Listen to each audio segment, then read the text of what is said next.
Are seeing some increased volatility in how the prices are fluctuating from day to day. So check and kind of check. Right? But on the other hand, Robin says there hasn't been that much new stock issuance. The big companies involved in AI, like Meta and Microsoft and Google, they aren't funding their new data centers by selling more shares to investors. They're getting their money in other ways. And also, there aren't that many private AI companies that are going public right now. All right, for those counting at home, 2 clues pointing towards a bubble, 1 not. And as for the fourth, what he called the strongest predictor of a bubble, acceleration, stock prices for companies like Meta and Amazon, they are going up, but recently they have not been going up faster and faster. So we don't know is basically the answer. Yeah, that's pretty much what Robin said. So we have many, but not all of the things that you would look for to call the current AI phenomena a bubble. Now, we did press Robin on this a little, and he says even though not all the warning signs are flashing right now, he still takes the warning signs we are seeing, especially the high valuations, takes them seriously. If I had to say what I think it is, I would say we're early bubble. Yes, okay, but here are the caveats. Robin says, even though these clues, they are real, they can help you predict a bubble, they aren't that great either. What Robin told us is that if you look back at all those price spikes in the stock market over the past century, these clues could help you pick out the bubbles like maybe 60% of the time. So, in other words, a little better than a coin flip. Yeah. And actually, funny story here, one of Robin's co-authors did go to Chicago at one point to present this paper, which, remember, they called it Bubbles for Pharma, and the University of Chicago is Pharma's home turf. He's the big man on campus there. And Pharma went to this talk. He was actually sitting right there in the front row. Yeah, Pharma is a data-driven person, so was interested in the facts, but would have taken a different take on our observations. So that was sort of where we ended up. I'd say we called a truce. Right, a truce. Because Robin's paper, it doesn't exactly prove Pharma wrong. It is still really hard to detect bubbles. Now, there is another question that we haven't. Grand Rising. Saturday morning. The temp, according to my Tesla, is 52 degrees Fahrenheit. Sunny skies.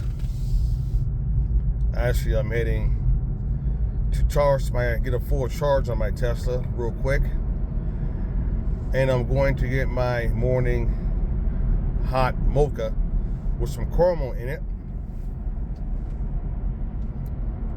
And as usual, I'm listening to talk radio,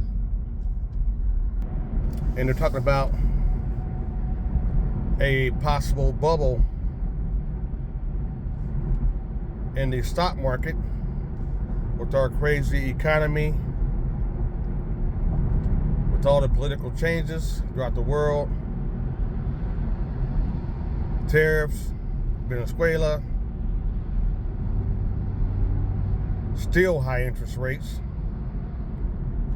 So that's what they're talking about right now. And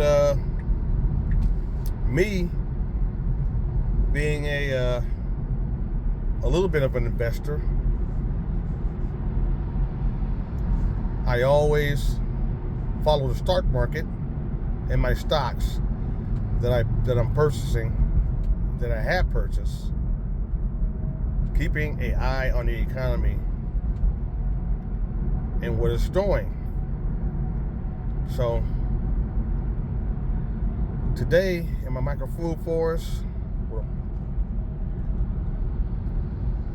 I'm going to be getting one of my cut in half IBC totes sumps ready. Getting that ready. I'm going to go ahead and apply a few coats of spray paint to it and install that cut in half IBC tote that I turned into a sump in aquaponics number 1, and most likely next week put my second large flood and drain grow bed up in aquaponics number 1. Get that done. So that's my goals today on this Saturday, Southern Texas. This is cold for us. That's cold. I think it's gonna warm up into the low 60 degrees, something like that today. It might get to 70. I don't know. I haven't looked at the whole weather report for today, but I'm shooting for the low 60 degrees Fahrenheit today. So the sun is coming out more and more, as you can see. It's going to be a nice, beautiful solar day for my solar panel farms to harvest some free electricity. I love harvesting free power. You can't beat that on a sunny day. So I'm gonna go and get my hot mocha with a little bit of caramel in it at my favorite coffee shop. Go charge my Tesla, and then I'm gonna head back home and start working on my my sump for aquaponics system number 1. Get that done, because I really want to get that large, my second large grow bed up, my flood and drain grow bed up in number 1, and get a whole lot more food growing. And then after I get that one up, then I'll work on then I'll be working on number 3 aquaponics system, getting that up, and by way before March, I'll have all 3 large grow beds up and running in all 3 of my large aquaponics systems. That's my goal. So that's what I'm doing. It's a journey. I take my time and to grow food the way I want to grow food. So I'm here at my spot.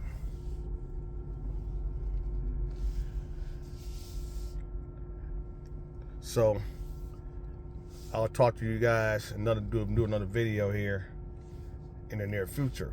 Grow some food your way.